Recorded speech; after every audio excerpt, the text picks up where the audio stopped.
এখানে আমরা আসতে অনুরোধ করেছি, আপনারা এসেছেন, আমরা আপনাদের সকলকে ধন্যবাদ জানাই। আমার সঙ্গে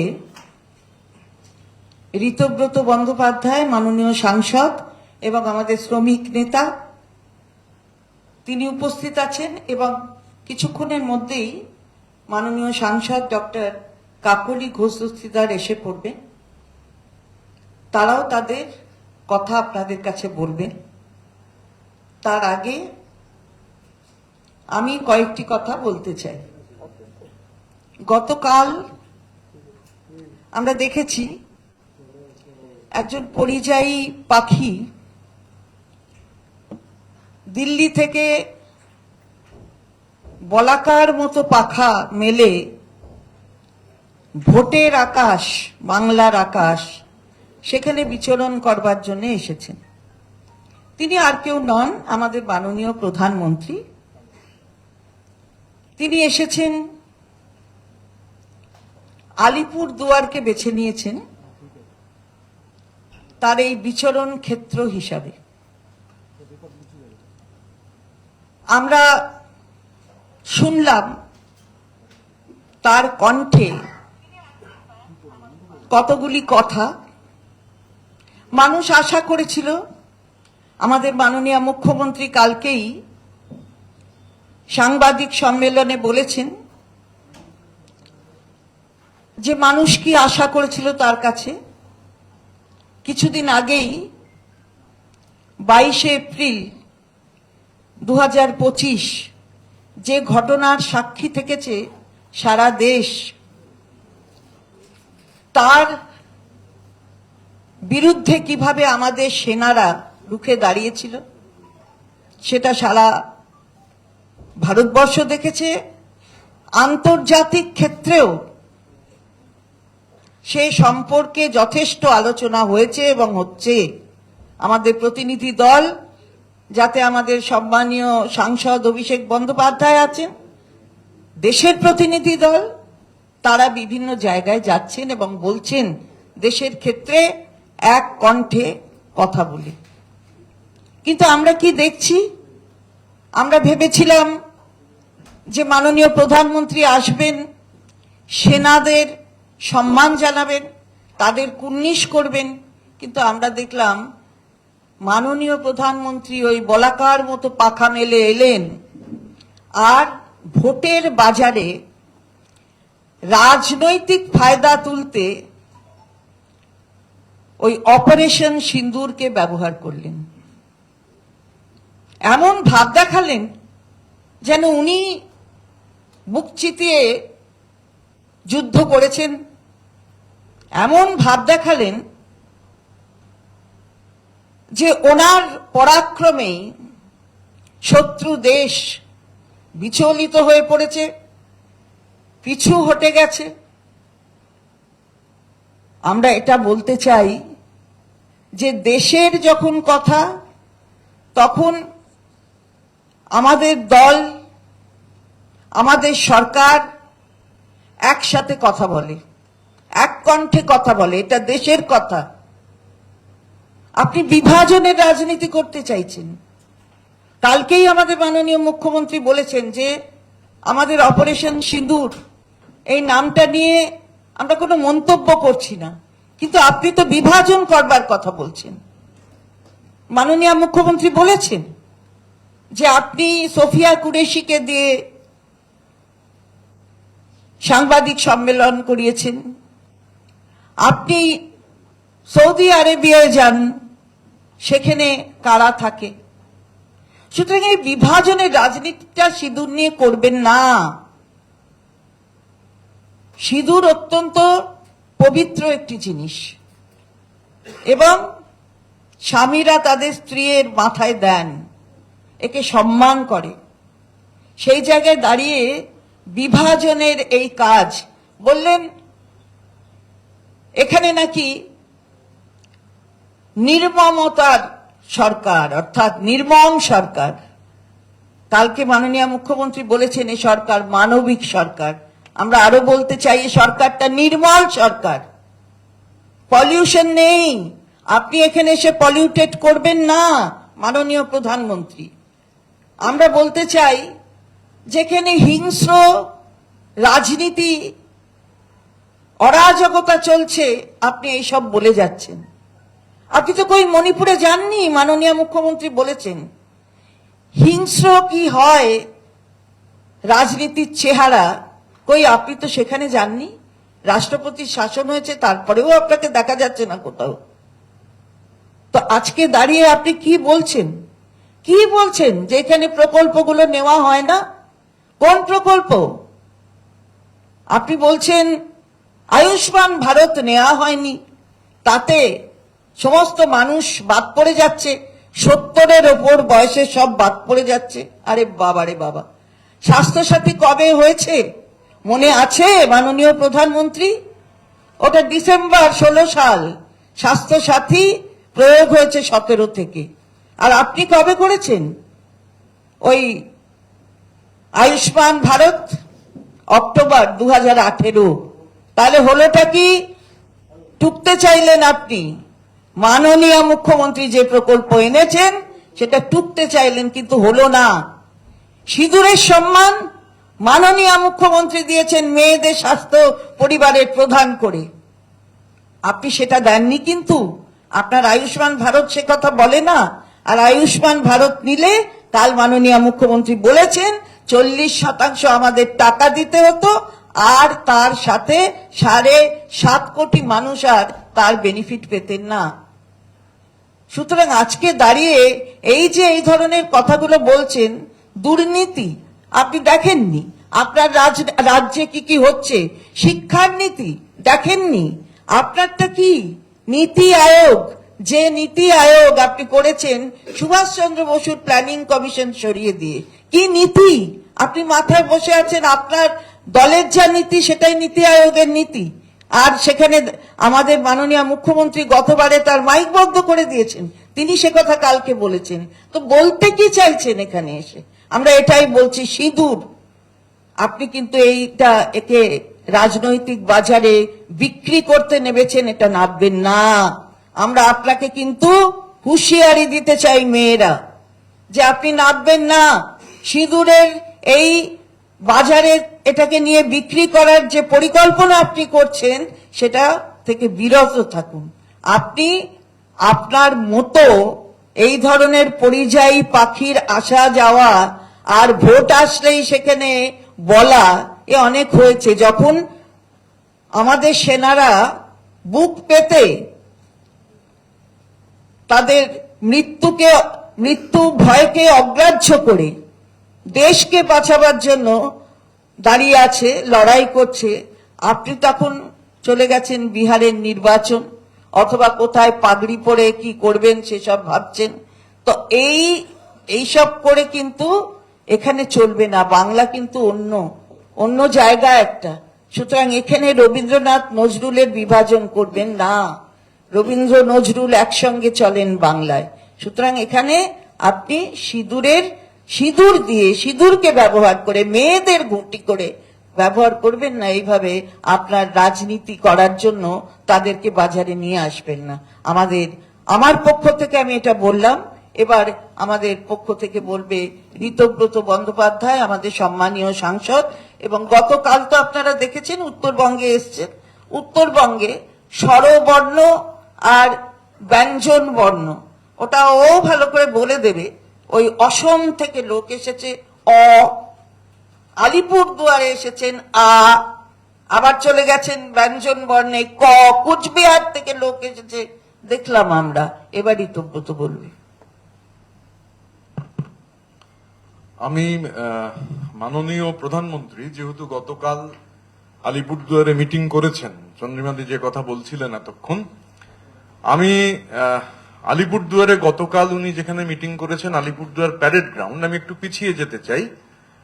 2016 সালে যখন আমাদের রাজ্যের বিধানসভা ভোট, 16 সালে বছরের একদম শুরুতে তিনি আলিপুরদুয়ারে আসেন, তবে আলিপুরদুয়ার প্যারেড গ্রাউন্ডে নয়, মাদারিহাটে আদিবাসী সারনা ময়দানে তিনি একটা মিটিং করেন। হয়তো তিনি মিটিং এর কথাটা ভুলে গেছেন, কারণ তিনি সেই মিটিং এ বলেছিলেন যে ওখানে ডানকান গোষ্ঠীর যে 7টা রুগ্ন চা বাগান রয়েছে, বিজেপিকে জেতাতে সেই 7টা চা বাগান অধিগৃহীত হবে। তো ভোটের আগেই যেহেতু উনি বলে গিয়েছিলেন, আমি সেই গেজেট নোটিফিকেশনটা নিয়ে এলাম। যে গেজেট নোটিফিকেশনের তারিখ হচ্ছে জানুয়ারি মাসের 28 তারিখ 2016। গেজেট নোটিফিকেশন পাবলিক করে দেওয়া হলো, পাবলিশড হলো গেজেট নোটিফিকেশন, এবং গেজেট নোটিফিকেশন পাবলিশ করে government of India, commerce and industry ministry, এখনকার যিনি অর্থমন্ত্রী তিনি তখন কমার্স অ্যান্ড ইন্ডাস্ট্রি মিনিস্টার, তারা লিখে দিলেন একেবারে গেজেট নোটিফিকেশনে আছে যে বীরপাড়া, গারগান্ডা, লঙ্কাপাড়া, তুলসীপাড়া, হান্টাপাড়া, ধুমচিপাড়া এবং ডিমডিমা এই বাগানগুলো সব টি বোর্ড অধিগ্রহণ করে নেবে। বাস্তবে যেটা দেখা গেল, এটা ঠিক যে মনোজ টিগ্গা প্রথম জিতলেন মাদারিহাটে, কিন্তু এই যে বাগানগুলোর নাম এই গেজেটে ছিল, এক এক করে এই সব বাগানের ঝাঁপ বন্ধ হওয়া শুরু হলো। বাগান খোলা তো দূরস্থ, এবং এই সমস্ত বাগান, আরো অনেক বাগান, কিন্তু এই বাগানগুলো, যে বাগানগুলো উনি বলেছিলেন অধিগৃহীত হবে, এই বাগানগুলো বন্ধ হয়ে গেল। এবং মমতা বন্দ্যোপাধ্যায় তিনি উদ্যোগ গ্রহণ করলেন, তার সরকার উদ্যোগ গ্রহণ করলো এই বন্ধ চা বাগান খোলার। এটা 2016। এখন মাননীয় প্রধানমন্ত্রী হয়তো ভুলে গেছেন যে আদিবাসী সান্না ময়দানে 2016 সালে তিনি এই প্রতিশ্রুতি দিয়েছিলেন। 2016 থেকে 2021 বাংলার বিধানসভার ভোট, বাংলার বিধানসভা ভোটের আগে যে বাজেট, সেই বাজেটে পরিষ্কারভাবে লেখা হলো যে আসাম এবং বাংলার চা বলয়ের জন্য 1000 কোটি টাকা উন্নয়নের জন্য দেয়া হবে। আমরা আসামের হিসেব বলতে পারবো না, আসাম থেকে যারা মিটিং এ এসেছিলেন তাদের কাছে হিসেব থাকতে পারে, কিন্তু বাংলার চা বলয়ে একটা পয়সা হচ্ছে যা ঘোষণা হয়েছিল তা আসেনি। একটা বাগানে একটা পয়সা, কোন চা শ্রমিকের জন্য একটা পয়সা ন্যূনতম ভাবে আসেনি।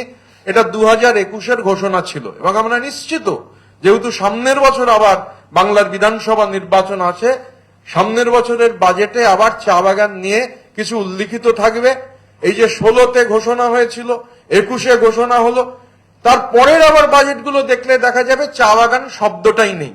এবং সব থেকে গুরুত্বপূর্ণ ভাবে মাননীয় মুখ্যমন্ত্রীর নির্দেশে আমরা পার্লামেন্টে, আমি তারিখগুলো বলে দিচ্ছি, 21শে মার্চ, 28শে মার্চ এবং 4 এপ্রিল আমরা নির্দিষ্ট করে চা সংক্রান্ত প্রশ্ন এই জন্য করেছিলাম, কেননা বাগানের যে জমি তার মালিক হচ্ছেন রাজ্য সরকার, কিন্তু বাগানগুলো ব্যক্তি মালিক চালান। কেন্দ্রীয় সরকারের বাগান আছে, কেন্দ্রীয় সরকারের central PSU, Andrew Yule and company limited বাগান চালান। যে লোকসভায় দাঁড়িয়ে গতকাল প্রধানমন্ত্রী এত লম্বা চওড়া বক্তৃতা দিলেন, চা নিয়ে এত কথা বললেন, একবারের জন্য তিনি বললেন না, যদিও গতকাল এই বাগানগুলোর শ্রমিকরা বিক্ষোভ দেখিয়েছেন। 4টে বাগান রয়েছে এই ডুয়ার্সে, আলিপুরদুয়ার লোকসভায় 2টো রয়েছে, জলপাইগুড়িতে 2টো রয়েছে, বানারহাট চা বাগান, কারবালা চা বাগান, চুনাভাট্টি চা বাগান এবং নিউ ডুয়ার্স চা বাগান। এই যে 4টে বাগান, আমরা জানতে চেয়েছিলাম যে এই বাগানগুলোতে শ্রমিকরা কেন টাকা পাচ্ছেন না, শ্রমিকরা কাজ করছেন, মজুরি দেওয়া হচ্ছে না। এটা তো ব্যক্তি মালিকের বাগান নয়, বাগানের মালিক হচ্ছেন হেভি ইন্ডাস্ট্রিজ ডিপার্টমেন্ট। এই বাগানের মালিক Andrew Yule and limited company, যার কেন্দ্রীয় সরকারের অধীনস্থ সেন্ট্রাল পিএসইউ। কেন্দ্রীয় সরকার লিখলেন, আমাদের কাছে হিসেব অন্য, কিন্তু ওরা অ্যাডমিট করলেন যে হ্যাঁ 5-6 সপ্তাহের মজুরি দেওয়া হচ্ছে না। আমরা আজকে বলছি এই বাগানগুলোতে গত 2 বছরের প্রভিডেন্ট ফান্ড, যে প্রভিডেন্ট ফান্ড শ্রমিকের যে টাকা, সেই টাকা কেটে নেওয়া হচ্ছে, সে টাকা জমা তো হচ্ছেই না। এমনকি এমপ্লয়ারের জমা দেওয়ার যে টাকা, মানে কেন্দ্রীয় সরকারের যে টাকা জমা দেওয়ার কথা, সেই টাকা জমা দেওয়া হচ্ছে না। এই বাগানগুলোতে কেন্দ্রীয় সরকারের বাস দেওয়ার কথা, স্কুলের বাচ্চাদের দেওয়ার জন্য আমরা প্রশ্ন করেছিলাম যে বাস আছে কি নেই। সেই প্রশ্নের উত্তর হচ্ছে লাইট উইংড কমার্শিয়াল ভেহিকলস। আসলে ট্রাকের মধ্যে, চা পাতা তোলার ট্রাকের চারিদিকে বাঁশ বেঁধে কুকুর ছাগলের মতো বাচ্চাদের স্কুলে নিয়ে যাওয়া হচ্ছে, বাচ্চারা প্রাণ হাতে করে যাচ্ছে, কোনো উত্তর সেখানে পাওয়া যায়নি। এবারে এই যে দেশের প্রধানমন্ত্রী, উনি যে এসে কথা বলেন, ওনার কথা আর মমতা বন্দ্যোপাধ্যায়ের কাজের মধ্যে যে ফারাক, সেই ফারাক রাজ্যের মানুষ ধরে ফেলেছেন। আমরা জানতে চেয়েছিলাম যে আমাদের রাজ্যে এবারে চা বলয়ে সমস্যা ছিল, অনাবৃষ্টির সমস্যা ছিল, নেপালের খারাপ চা ঢুকে যাওয়ার ছিল, সেই নিয়ে চা বলয়ে একটা সমস্যা তৈরি হয়েছিল। রাজ্য সরকারের সঙ্গে আলোচনা না করে হঠাৎ করে চা পাতা তোলার দিন আপনি এগিয়ে দিয়েছিলেন। আমরা জিজ্ঞাসা করলাম 4 তারিখ এপ্রিল মাসের, যে রাজ্য সরকার কি জানে যে রাজ্য সরকারকে কনসাল্ট করেছেন চা পাতা তোলার জন্য? কোনো উত্তর নেই। যে উত্তর দিয়েছেন তা থেকে পরিষ্কার যে রাজ্য সরকার কনসাল্টেড নয়। এবার একদিকে মোদির এই কথা, অন্যদিকে মমতা বন্দ্যোপাধ্যায়ের কাজ। 67 টাকা দিন প্রতি মজুরি ছিল 2011 সালে বামফ্রন্ট সরকার যখন ক্ষমতা থেকে চলে যায়। আজ মজুরি হচ্ছে 250 টাকা দিন প্রতি, এবং এই মজুরি আরো বাড়তে পারে, কেননা কেন্দ্রীয় সরকার ফ্লোর মিনিমাম ওয়েজ ঘোষণা করছেন না। ফ্লোর মিনিমাম ওয়েজ ঘোষণা করে দিলে রাজ্য সরকার মিনিমাম ওয়েজ ফিক্স করে দিতে কোনো সমস্যা নেই, কিন্তু যেহেতু হচ্ছে না দীর্ঘদিন ধরে, তাই ধাপে ধাপে মমতা বন্দ্যোপাধ্যায়ের নির্দেশে এখন 250 টাকা মজুরি শুধু নয়, অন্য যে কম্পোনেন্ট যেগুলো রাজ্য সরকারের দেওয়ার কথা নয়, মমতা বন্দ্যোপাধ্যায়ের দেওয়ার কথা নয়, তা চা সুন্দরী হতে পারে, জমির পাট্টা হতে পারে, ক্রেশ এবং হেলথ সেন্টার। চা বলয়ে 97টা ক্রেশ এবং হেলথ সেন্টার, এবং এই প্রতিটা হেলথ সেন্টারে অ্যাম্বুলেন্স, এগুলো সব যাদের বাগান তাদের করার কথা। এবং যখন এটা প্রকাশ্যে এলো যে বাগানে বাস পর্যন্ত নেই, যে বাস মালিকদের দেওয়ার কথা, এই বাগানগুলোর ক্ষেত্রে কেন্দ্রীয় সরকারের দেওয়ার কথা, মমতা বন্দ্যোপাধ্যায় আলিপুরদুয়ারের প্রশাসনিক মিটিং আমরা তাকে জানিয়েছিলাম, তিনি বাসেরও বন্দোবস্ত করেছেন, রুট তৈরি হয়ে গেছে, অবিলম্বে রাজ্য সরকার বাসগুলো চালাবে। এখন এগুলো চা শ্রমিকদের কাছে দিনের আলোর মতো পরিষ্কার হয়ে যাচ্ছে যে ঘটনা ঘটছে। চা শ্রমিকরা বুঝতে পারছেন যে চা শ্রমিকদের পক্ষে কে আছেন, চা শ্রমিকদের পক্ষে কে নেই। তার ফলাফল আমরা মাদারিহাটের উপনির্বাচনে দেখেছি। লোকসভা নির্বাচনে মাদারিহাটে 100টা বুথ, চা বলয়ের বুথ, শুধু চা বাগানের বুথ, সেই বুথগুলোর 55টা বিজেপি জিতেছিল, 45টা তৃণমূল জিতেছিল। উপনির্বাচনে আমাদের 45 বেড়ে হয়েছে 81, বিজেপির 55 কমে হয়েছে 19। শুধু চা বলয়ে 15,000 ভোটের লিড মাদারিহাটে পাওয়া গিয়েছে, এবং আমরা কনফিডেন্ট উনি যা খুশি উনি আরো আসবেন। এই মানে প্রি ইলেকশন গিমিক ভিজিট গুলো শুরু হলো, এই ভিজিট চলতে থাকবে, তো উনি আসুন, আমাদের তাতে কোনো আপত্তি নেই। উনি আরো চা বলয়ে যান, আরো প্রতিশ্রুতি দিন, কিন্তু আমরা এটুকু নিশ্চিত যে অভিজ্ঞতার ভিত্তিতে অলরেডি চা বাগানের মানুষ ভোটে চা বেল্টের যে বুথগুলো রয়েছে সেই বুথের রেজাল্ট গত 2 বছর ধরে যা দেখতে পাওয়া যাচ্ছে তা থেকে পরিষ্কার যে মোদির কথা বনাম মমতা বন্দ্যোপাধ্যায়ের কাজ, এই ফারাক আমাদের চা বলয়ের মানুষ ধরে ফেলেছেন, এবং মানুষ সেইভাবে ভোট দিচ্ছেন, সেইভাবে ভোট দেবেন। আগামী বিধানসভা নির্বাচনে মমতা বন্দ্যোপাধ্যায়কে 4র্থবার মুখ্যমন্ত্রী করবার যে বাংলার লড়াই, সেই লড়াইয়ে আমাদের রাজ্যের চা বলয় অধ্যুষিত আসনগুলোতে বিজেপি একেবারে পর্যুদস্ত হবে। আপনাদের মাননীয় সাংসদ এবং আমাদের শ্রমিক নেতা ঋতব্রত বন্দ্যোপাধ্যায় পরিষ্কার করে বুঝিয়ে দিলেন চা বাগানের অবস্থা, এবং তার প্রেক্ষিতে কেন্দ্রীয় সরকারের কি করার প্রয়োজন ছিল, কি করেনি, তাদের অসত্য ভাষণ, সব কথাই ঋতব্রত বন্দ্যোপাধ্যায় বলেছেন। এবার আপনাদের সামনে কিছু কথা তুলে ধরবেন মাননীয় সাংসদ ডক্টর কাকলি ঘোষ।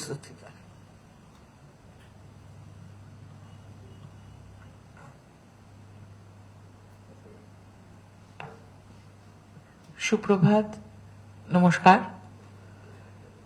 আমরা দেখতে পাচ্ছি যে ভারতবর্ষের কেন্দ্রে একটি ভণ্ড কপট সরকার রয়েছেন, যারা মানুষের কথা ভাবেন না, এবং তাদের মাথার উপরে একজন এমন প্রধানমন্ত্রী রয়েছেন যিনি অসত্য কথনে অভ্যস্ত। যেখানে প্রয়োজন, যে কথাটা আমার অগ্রজ চন্দ্রিমাদি বললেন, যে মণিপুরে মাননীয় মুখ্যমন্ত্রী মমতা বন্দ্যোপাধ্যায় একটা টিম পাঠিয়েছিলেন, আমরা 2 বছর আগে সেখানে গিয়ে দেখে এসেছি কি ধরনের অত্যাচার, এবং রাজ্যটা ছারখার হচ্ছে, মানুষ মারা যাচ্ছে, সেখানে তিনি যাওয়ার সময় পাননি। বর্তমানে আমরা দুঃখের সঙ্গে দেখেছি কিভাবে কিছু পর্যটকের উপরে সন্ত্রাসবাদীরা হামলা করে তাদেরকে হত্যা করেছেন। তার দলের একজন সাংসদ বলছেন সেই যে নারী যাদের স্বামীরা ওখানে নিহত হলেন, বললেন সেই মেয়েদের উচিত ছিল ওখানে দাঁড়িয়ে লড়াই করা। তার মানে শুধু এভাবে বলেননি, তিনি অত্যন্ত নিম্নরুচির কথা বলেছেন ওই মহিলাদের সম্বন্ধে। অত্যন্ত নিন্দনীয় একজন মহিলা হিসেবে, একজন ভারতীয় নাগরিক হিসেবে, একজন সাংসদ হিসেবে আমি ধিক্কার জানাই যে যে মেয়ের চোখের সামনে তার স্বামী মারা যাচ্ছে সন্ত্রাসবাদীর হাতে, তাদের সম্বন্ধে ওই পার্টির, ভারতীয় জনতা পার্টির সাংসদ যে রুচির কথা বলছেন, গোটা দলটার মানসিকতা সেখান থেকে বোঝা যায়।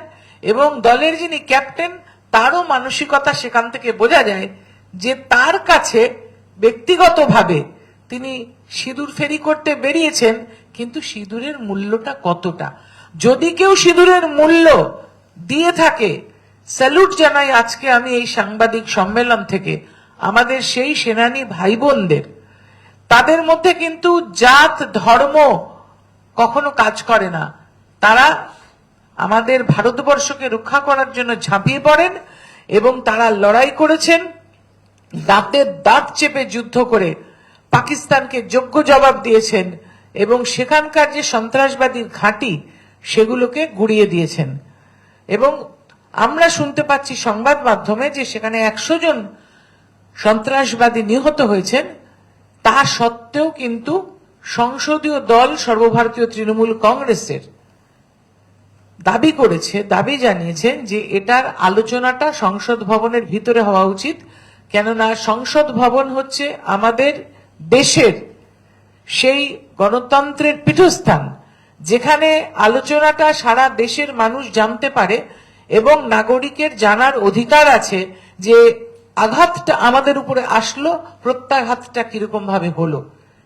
এবং আমাদের যে সংসদীয় দল ভারতবর্ষের সারা পৃথিবী ঘুরে পাকিস্তানের সন্ত্রাসবাদ নিয়ে জনমত গড়ে তোলার জন্য, বিশ্ববাসীকে জানানোর জন্য ঘুরছে, সেখানে কিন্তু সর্বভারতীয় তৃণমূল কংগ্রেস অন্য কাউকে না পাঠিয়ে আমাদের যিনি সর্বভারতীয় সাধারণ সম্পাদক সাংসদ অভিষেক বন্দ্যোপাধ্যায়কে পাঠিয়েছেন এবং তিনি যেভাবে বুক চিতিয়ে সন্ত্রাসবাদের বিরুদ্ধে বক্তব্য রাখছেন অত্যন্ত প্রশংসনীয়।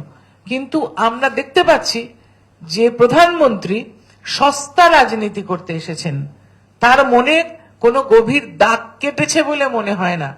তিনি নির্বাচনকে সামনে রেখে হেলায় কথা বলে যাচ্ছেন, আশা করি তিনি আবার আসবেন। আমরা আতঙ্কিত যে এসে তিনি কি ধরনের ভ্রান্ত কথা পশ্চিমবাংলায় বলবেন, সব রাজ্যে ঘুরে ঘুরে বলছেন।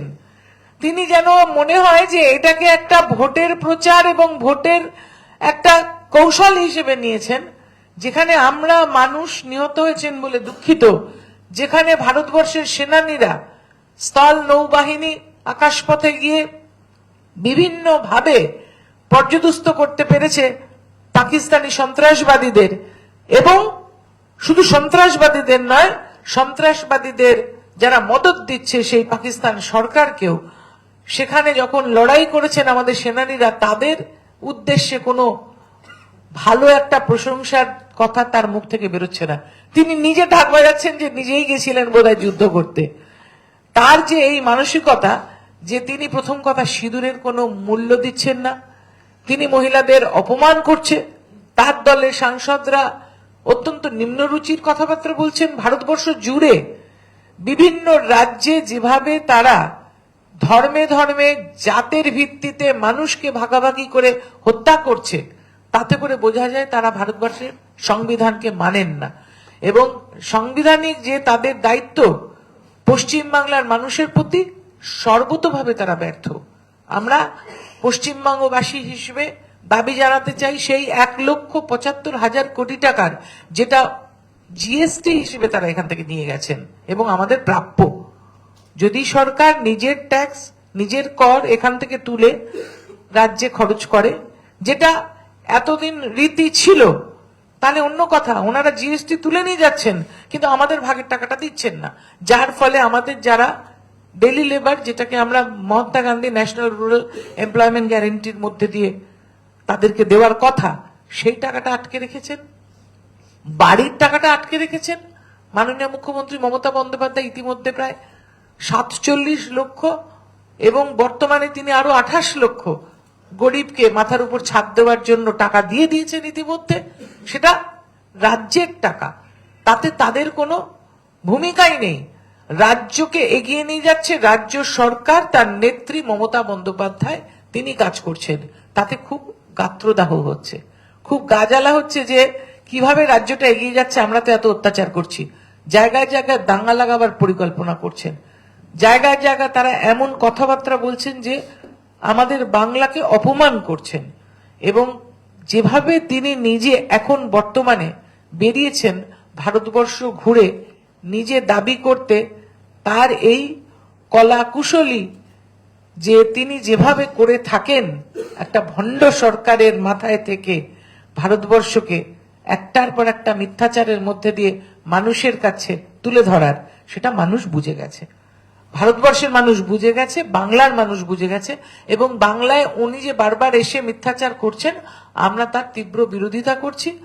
ভারতবর্ষের মানুষ হিসেবে, বাংলার নাগরিক হিসেবে আমরা জানতে চাই যে উনি এই ধরনের মিথ্যাচার করে ভাবছেন যে বাংলায় ভোট জেতা যায়। বাংলার মানুষ কিন্তু তৈরি আছে।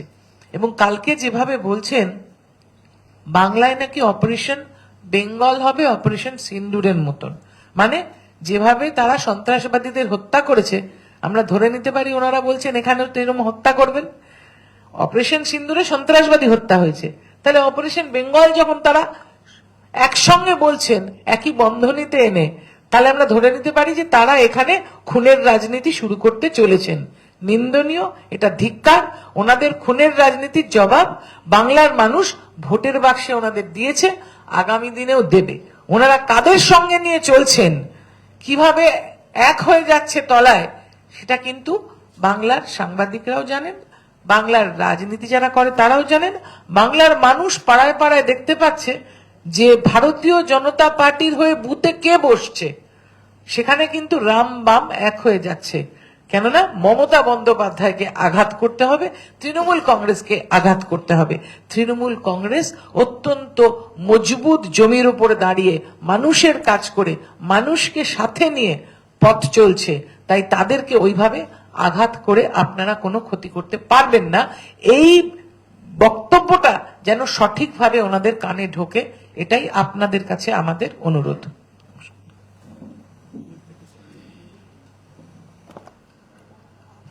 আমাদের এটা বলার ছিল আপনাদের, গতকাল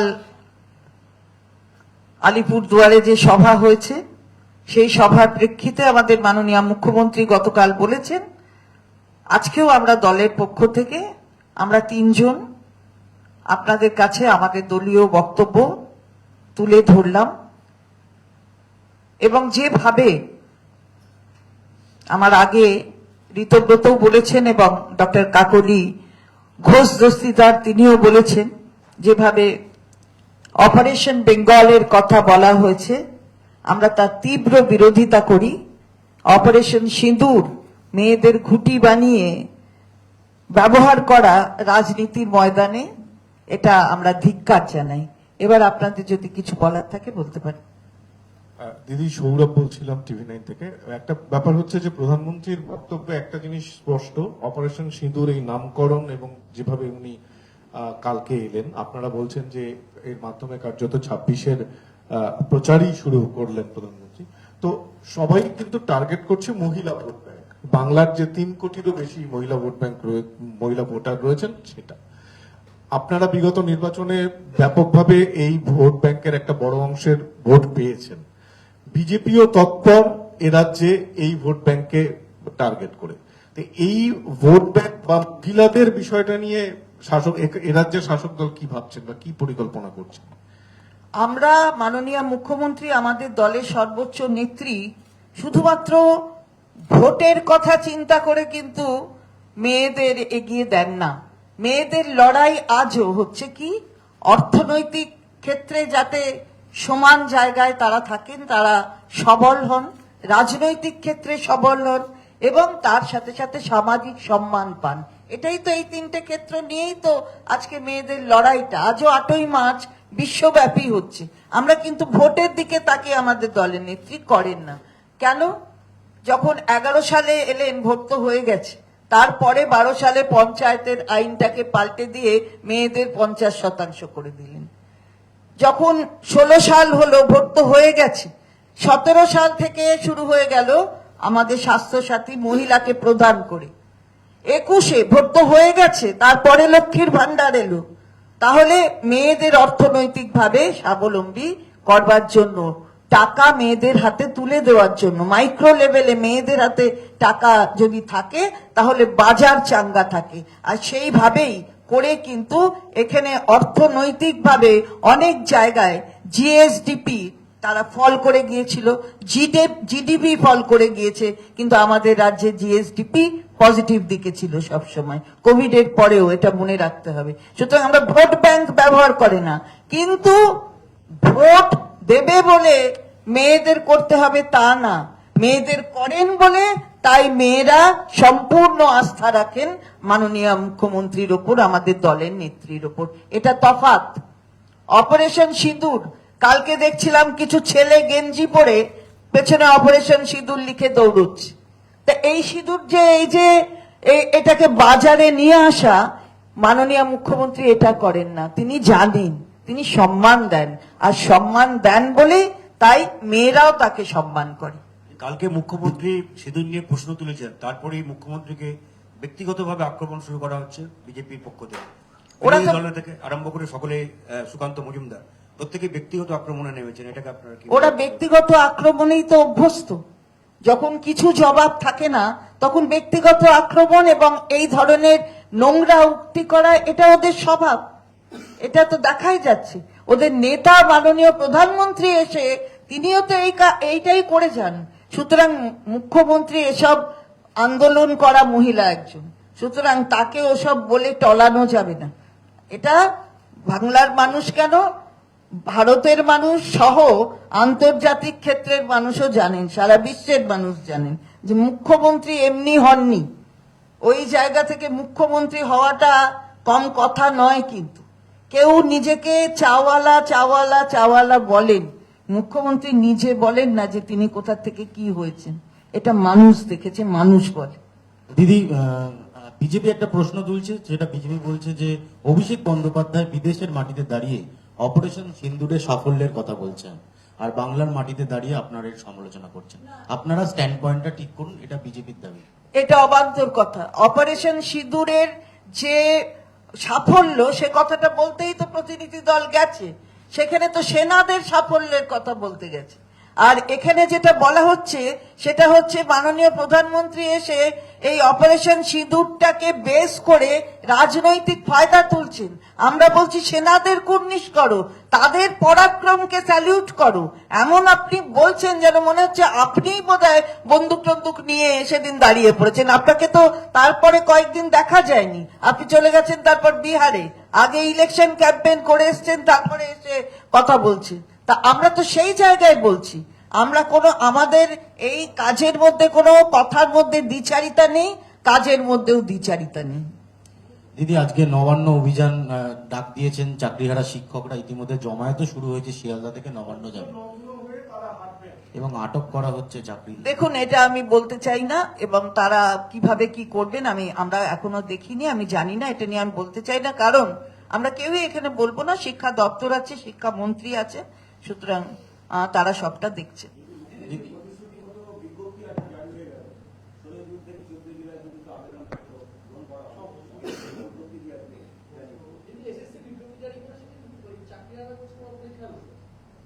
সেটা তাদের ব্যাপার, কি বসবেন কি বসবেন না। কালকে মাননীয় মুখ্যমন্ত্রী এবং পরশু তার আগেও মুখ্যমন্ত্রী কিন্তু এটা পরিষ্কার করে দিয়েছেন যে আমাদের কোর্টের অর্ডার মানতে হবে।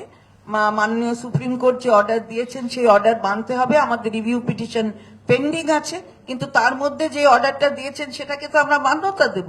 সুতরাং আমরা সরকারের পক্ষ থেকে কালকে অলরেডি এই এসএসসি যে রিভাইজড রুলস, সেই রুলসটাকে প্রকাশ করা হয়েছে। সুতরাং কে পরীক্ষা দেবেন কে দেবেন না সেটা তো তার উপর নির্ভর করছে, শিক্ষা দপ্তর দেখছে সেটা। দিদি, একটা অডিও গতকাল থেকে ভাইরাল হচ্ছে, আপনাদের দলের নেতা বীরভূমের অনুব্রত মণ্ডল, তিনি থানার এক অফিসারকে ফোন করে অকথ্য ভাষায় গালিগালাজ করছে, এরকম একটা অডিও ভাইরাল হচ্ছে। কি বলবেন, এতে কি দলের ভাবমূর্তি নষ্ট হচ্ছে? খোঁজ খবর নেবেন? এটা এটা কি টুইট করেছেন না করেছেন জানি না, কিন্তু আমরা কেউই এখানে ভালো করে শুনিনি। তবে একটা দেখছি সংবাদ মাধ্যমে যে কোনো একটা অডিও ভাইরাল হয়েছে।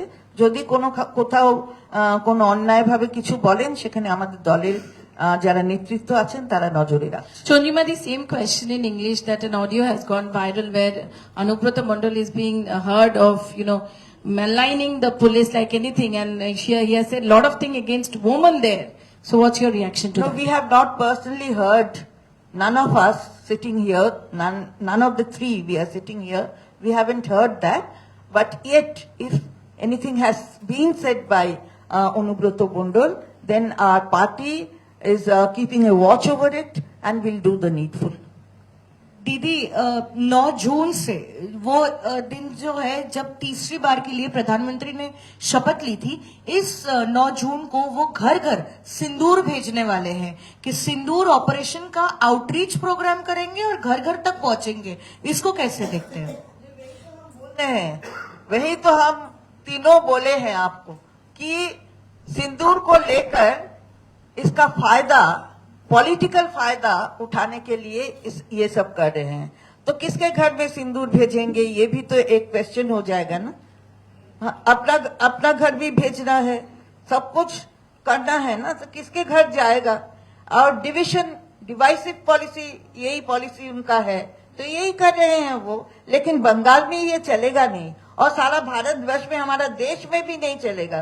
जब महिलाओं की बात हो रही है ना, तो महिलाओं इकट्ठा है, सारे देश की महिला इकट्ठा है। अब जाके देखिए कि एकदम पूरा विश्व के महिलाएं एकदम एकत्रित है कि एक साथ में एकजुट होकर बात करेंगे और इसके विरोध में बोलेंगे। दीदी प्रधानमंत्री दीदी सभा पढ़- दीदी बीजेपी का कहना है कि कल मुख्यमंत्री जब वो स्पीच दे रही थी, कल मीडिया ब्रीफ कर रही थी, तब उन्होंने कहा है कि जो बॉर्डर के पहरेदार हैं वो ही स्मगलिंग करते हैं। तो इनडायरेक्टली बीएसएफ पर हमला किया। तो जहां एक तरफ फोर्सेस इतना अच्छा काम किए हैं ऑपरेशन सिंदूर के दौरान, वहीं मुख्यमंत्री बीएसएफ को अटैक कर रही है स्मगलिंग के नाम पर। नहीं, ये जो हुआ है, कुछ जगह तो हम लोग देखे हैं कि ये हुआ है, वही की उसी के बाद माननीय मुख्यमंत्री की थी। लेकिन सब बीएसएफ को जनरलाइज करके ये बात तो वो नहीं बोली। तो बीएसएफ का जो काम है वो कर रहा है। हम लोग कल भी मुख्यमंत्री जी बोले कि फेंसिंग का जो जमीन देना है वो तो केंद्र सरकार को देना है, हम लोग दे रहे हैं। 1200 एकर्स हम लोग दिए हैं। तो ये मुख्यमंत्री सब बीएसएफ को जनरलाइज नहीं किए।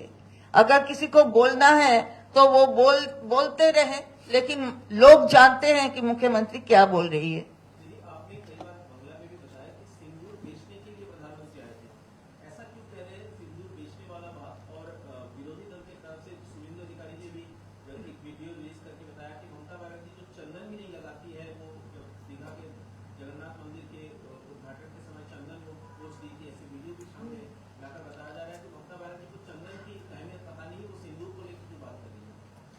मुझे पता नहीं है, मैं क्या बोलूं आपको।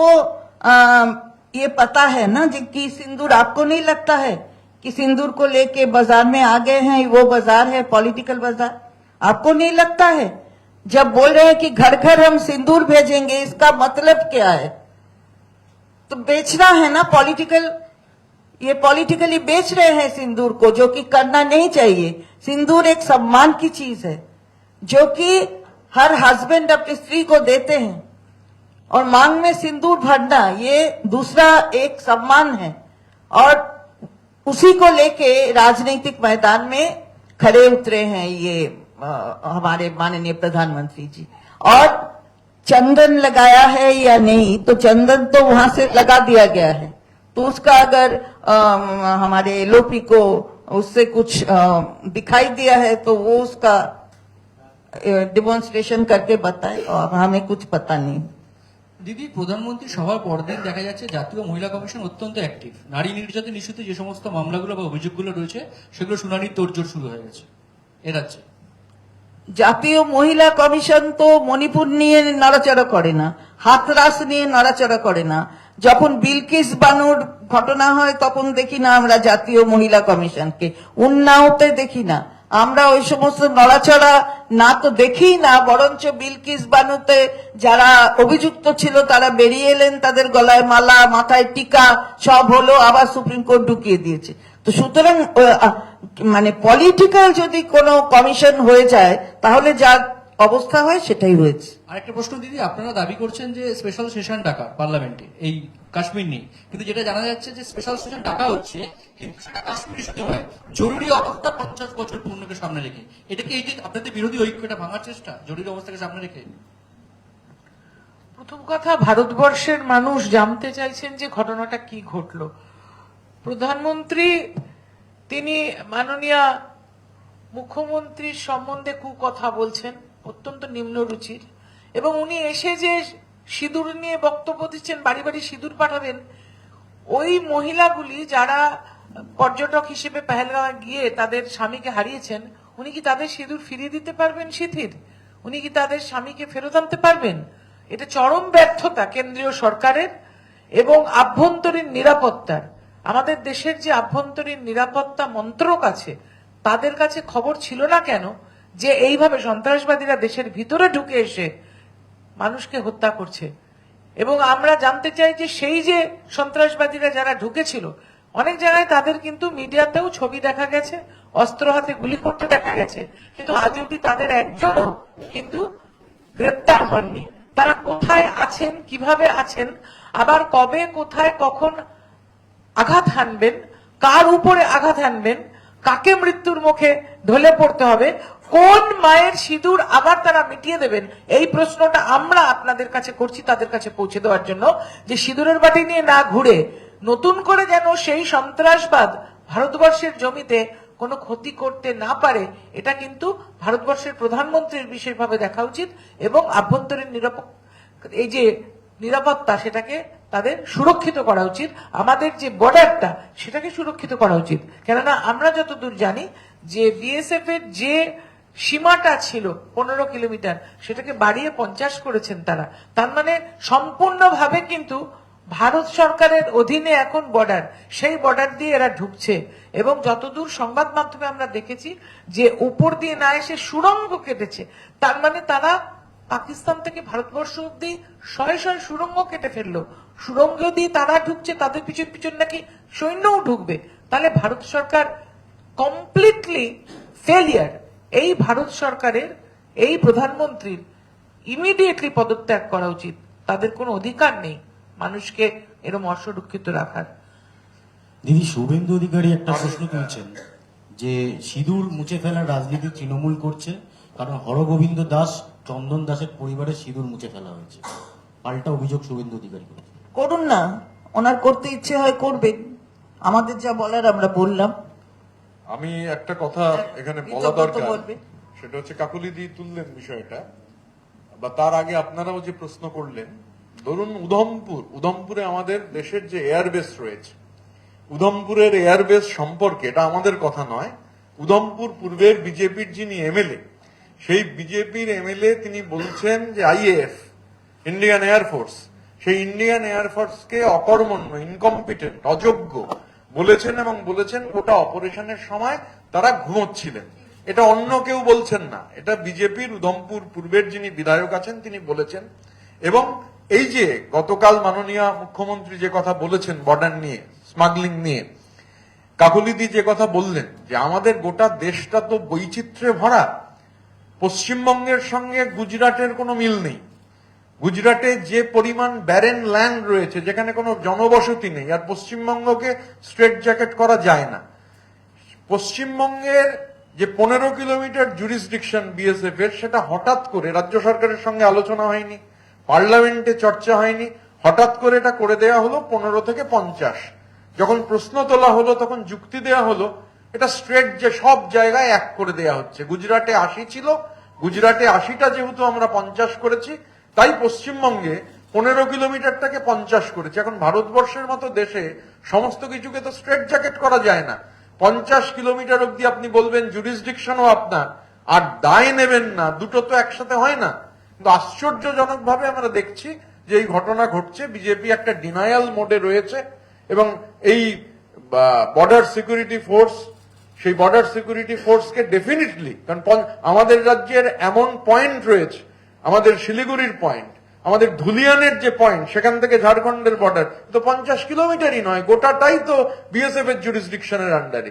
তো আপনি সিদ্ধান্ত গ্রহণ করবেন পার্লামেন্টকে এড়িয়ে, রাজ্য সরকারকে আলোচনা না করে। আর সব থেকে বড় কথা যে আরো একটা অসত্য কথা, আরো একটা মিথ্যাচার ক্রমাগত হচ্ছে যে জমি নাকি দেয়া হচ্ছে না। আমাদের কাছে যা রিপোর্ট আছে, আমরা সেটা পার্লামেন্টে বলেওছি যে যা জমি চেয়েছেন তার সমস্তটা দেওয়া হয়ে গেছে। যেটা এখনো দেননি সেটা তো না দিলে আমরা তো যেচে জমি দিয়ে দিতে পারবো না। আমরা একদম ডেটা দিয়ে এটা পার্লামেন্টে তুলে ধরেছি। काकुली जी, एक सवाल है। चुनाव में तकरीबन 2026 में तकरीबन साल भर का समय बाकी है। बीजेपी जिस तरीके से प्रधानमंत्री कल पश्चिम बंगाल के दौरे पर आए थे और ऑपरेशन सिंदूर को रखकर वो क्राउड को संबोधित किए और लोगों तक पहुंचने की कोशिश की और लगातार वो हमलावर रहे तृणमूल सरकार पर, तो क्या हम कह सकते हैं कि बीजेपी ने अपना पोल ब्यूगल बजा दिया है? और ऐसे में तृणमूल कांग्रेस कितना तैयार है 2026 के विधानसभा चुनाव लड़ने के लिए? भारतीय जनता पार्टी जानते हैं कि पश्चिम बंगाल के लोग उन्हें पसंद नहीं करते। पिछले इतने चुनाव हुआ, एकों में उन्होंने अपने जगह बनाने में नाकामयाब रहे। इसीलिए अभी से वो कोशिश करना है कि बंगाल के लोगों के ऊपर ऐसा गलतफहमी लगा के, ऐसा झूठ बोल के, ये सरासर झूठ है जो वो बोल रहे हैं, झूठ बोल के और ऐसे बात कर रहे हैं जो महिलाओं को अपमान भी करते हैं। वो सोचते हैं ऐसे करके वो यहां से मतदाता को घुमा सकते हैं। लेकिन बंगाल रविंद्रनाथ की भूमि है, बंगाल बंकिम चंद्र चटर्जी की भूमि है, बंगाल स्वामी विवेकानंद की भूमि है, बंगाल काजी नजरुल इस्लाम की भूमि है। यहाँ के लोग पढ़े लिखे हैं और यहाँ के लोग जानते हैं कौन सच्चा कौन झूठा। उन्हें इसी तरह से आके फजूल बातें करके उनका वोट मांगना वो पसंद नहीं करते। पिछले दिनों भी जैसा हुआ था, आगे दिनों भी वोट के बाद पता चलेगा कि वो महिला को सम्मान ही नहीं करते हैं। भारत में सिर्फ एक ही पार्टी है, तृणमूल कांग्रेस, जो कानून बनने से पहले लोकसभा में करीबन 40% महिलाओं को वो चुनाव में खड़ा किया और उसमें से हम जो जीत कर आए लोकसभा में वो भी करीबन 35% है। हमारे जो टोटल महिला है वहां, भारतीय जनता पार्टी तो महिला को सम्मान नहीं देते हैं। वो तो उनको वहां लोकसभा जाके बात करने की, अपने बात रखने की, महिलाओं की बात रखने की मौका नहीं देते हैं। लेकिन यहाँ है सिंदूर लेके उनका सेंटीमेंट लेके खेलने का। ये खिलवाड़ बंद करे, महिला को अपमान बंद करे, नहीं तो महिलाओं, पश्चिम बंगाल के नहीं देश भर के महिलाओं बहुत गुस्से में है उनके ऊपर और उनको ये बड़ा मुद्दा और ये जुमलाबाजी बंद करना चाहिए।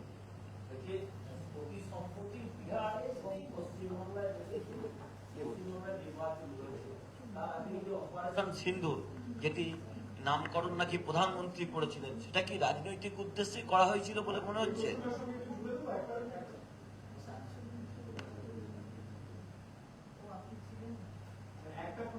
না না,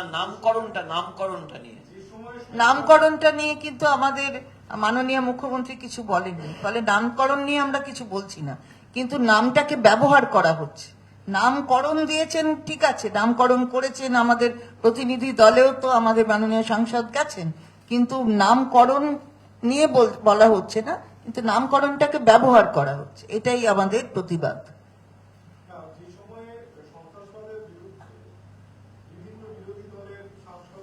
মদত দেওয়া প্রসঙ্গে অভিষেক বন্দ্যোপাধ্যায় বলছেন, ঠিক সেই সময়টাই বাংলায় যেখানে নির্বাচন এখনো 1 বছর বাকি, সেখান থেকে বাংলায় এসে এই যে এইটা নিয়ে একটা রাজনীতিকরণ, প্রধানমন্ত্রী এবং তারপর মুখ্যমন্ত্রীও তার জবাব দিলেন।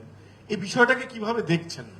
না, এই সময় যখন আন্তর্জাতিক মঞ্চে সবাই একসাথে হয়ে ভারতবর্ষের হয়ে সওয়াল, ওটাই তো আমরা বলি। উনি তখন অন্য জায়গায় ঘুরছেন, দুদিন পরে দেখা গেল বিহারে ক্যাম্পেইন করছেন, কখন গিয়েছেন গুজরাটে, কখন যাচ্ছেন রাজস্থানে, আমরা তো সেটাই বলছি। সুতরাং সেইখানে দাঁড়িয়ে সেই সময় তাকে দেখা যাচ্ছে না, অথচ এটাকে ব্যবহার করার জন্য, সিঁদুর ব্যবহার করার জন্য এটা মহিষাসুর মর্দিনী বলেছেন যে এখানে এটা দুর্গাপুজোর একটা রাজ্য, সুতরাং ওটাও ওনাকে মনে রাখতে হবে। মহিষাসুর, ওই রাজনৈতিক মহিষাসুরকে বধ কি করে করা যাবে রাজনৈতিক ভাবে, সেটা এই প্রদেশের মানুষ জানে।